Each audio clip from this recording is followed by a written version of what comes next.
we kind of touched on why it's important for home buyers to have a good team by their side and to make that first purchase.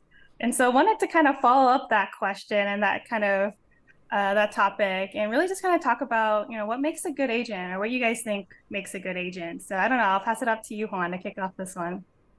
Thanks, Katie. So ultimately, my personal belief on what makes a good agent is an agent who listens, is somebody that's listening to their client, their needs, their wants, what it is that they are looking for, and what area. And I think it's very important because a lot of the times when clients are speaking to agents, they either have there's two things that happen. Either one, they know exactly what they want and what they're looking for, or two, they don't know exactly what they're looking for. They just want a home.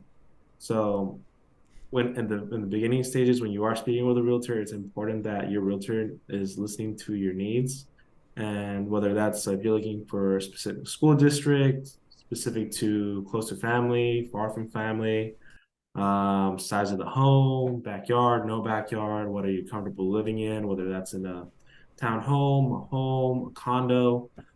These are all little small tidbits that are brought up when I've spoken with clients, and sometimes they are very specific that they only want a single family home and they don't want anything else. So it's important for me that I capture that, register it in my head, and when I go out and actually go on the MLS, put it all in the search criteria, that it's matching everything that they're requesting. Yeah, no, I mean that's so true, Juan. Like I think like even like sometimes like when you're working with clients too, like it really helps like once the clients kind of sometimes they know exactly what they want, right? And that makes kind of like the search a little bit easier because then you can give them listings where like it's gonna get close to what they're interested in, right? I know on the flip side too, like some clients, they had some general requirements, right? Maybe like the size of the home, how many bedrooms, bathrooms, right? And maybe even like a general location. And so sometimes like, you're kind of working through like the process of like trying to figure out like, okay, do you like this? Do you like that? And you really kind of start getting the sense of like what kind of style of home are they looking for? You start kind of building that requirements with them, right? And sometimes it takes a little bit of time, but then it's also kind of a fun process too, because I think a lot of folks like they love looking at homes, right? They love seeing what's out there. They love kind of walking around and feeling like, what, they can potentially be purchasing. And so, I think that's really important too, is like having an agent who's really just there to listen to whatever requirements, whatever, the client is interested in, right?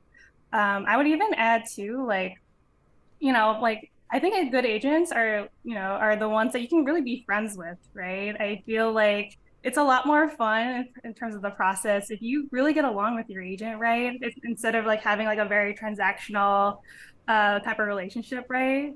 But like going through the home like purchasing process is actually like it's a very fun process, and it's really helps when you have like a really personable relationship with your clients. So I don't know. I just wanted to add that as part of that. So I don't know. How about you, Bartholomew? Um, what do you think makes a really great agent? I'd say an agent that does not ghost you or leave you unread.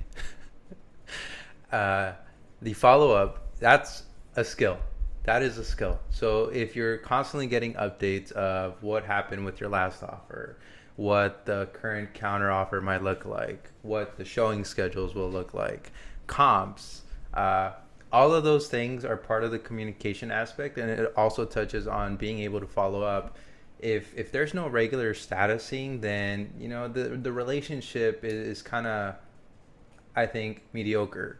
Above and beyond is constantly getting feedback, receiving feedback, and if the agent is asking questions, that lets you know that they're listening and they want to be as involved as possible to make your vision come true, because that's really what we are. We are matchmakers, and the only way we can do our jobs correctly is if we know as much as possible up front so that we can actually make that happen.